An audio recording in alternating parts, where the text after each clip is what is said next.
C'est chez vous toute la semaine. Nos reporters ont posé leurs valises dans la région de Perpignan. Perpignan où la sécheresse est toujours d'actualité, même fin octobre. Bonjour Mao Becker-Granier. Vous êtes en direct justement de Perpignan. Il y a cette une du journal indépendant hier qui évoque de possibles coupures d'eau. Cette une, elle vous a marqué et vous avez cherché à comprendre d'où ça venait, Mao. Oui, hier, le quotidien local titrait « Sécheresse, peut-on couper l'eau potable ?» Depuis le début de la semaine, plusieurs médias locaux évoquent cette menace. Cette restriction pourrait s'appliquer dans 4 petits villages à l'ouest de Perpignan. L'eau du robinet, tout simplement coupée un jour par semaine. Alors, on a mené notre enquête, on a interrogé les maires, le président du syndicat de l'eau, mais personne n'assume avoir émis l'idée. Tout le monde se renvoie la balle. Alors, est-ce que cette menace a été évoquée dans une réunion par un élu désemparé, par quelqu'un qui voulait marquer le coup, créer un électrochoc?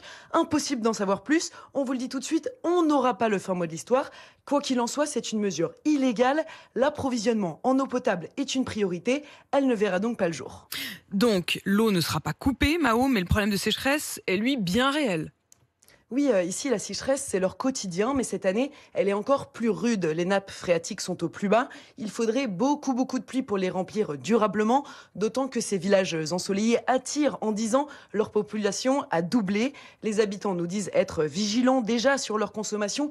Nous les avons rencontrés avec Caroline Philippe. Aujourd'hui, ils sont inquiets à l'idée qu'on puisse imaginer les priver d'eau.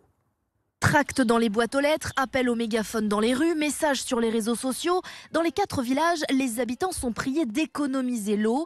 Et si elle venait à être coupée, Catherine n'ose y penser. C'est vrai que le danger, c'est d'une journée par semaine de couper l'eau. Ça va être un petit peu gênant au quotidien. Les douches, la vaisselle, les toilettes, c'est quelque chose qu'on a besoin tout le temps. Je pense qu'il serait peut-être plutôt préférable de couper sur un temps donné dans la journée, par exemple quand les gens travaillent. À quelques maisons de là, vit Robert. Lui, comme tout le village, serait perdu sans eau courante. Vous savez, une journée sans eau ici, c'est comme si, quand il coupe Internet, tout le monde est malade. Et pourtant, face aux abus de certains habitants, il soutient l'idée.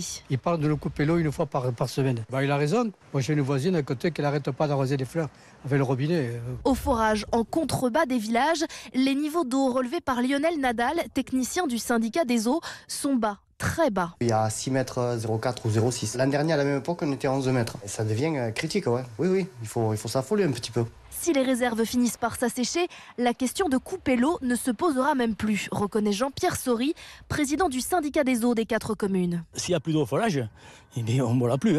Non, c'est pas moi qui vais couper l'eau. Cette eau, c'est pas moi qui la gèle. C'est une nappe souterraine. On ne peut rien faire. On va mettre un cierge à l'église pour qu'il pleuve.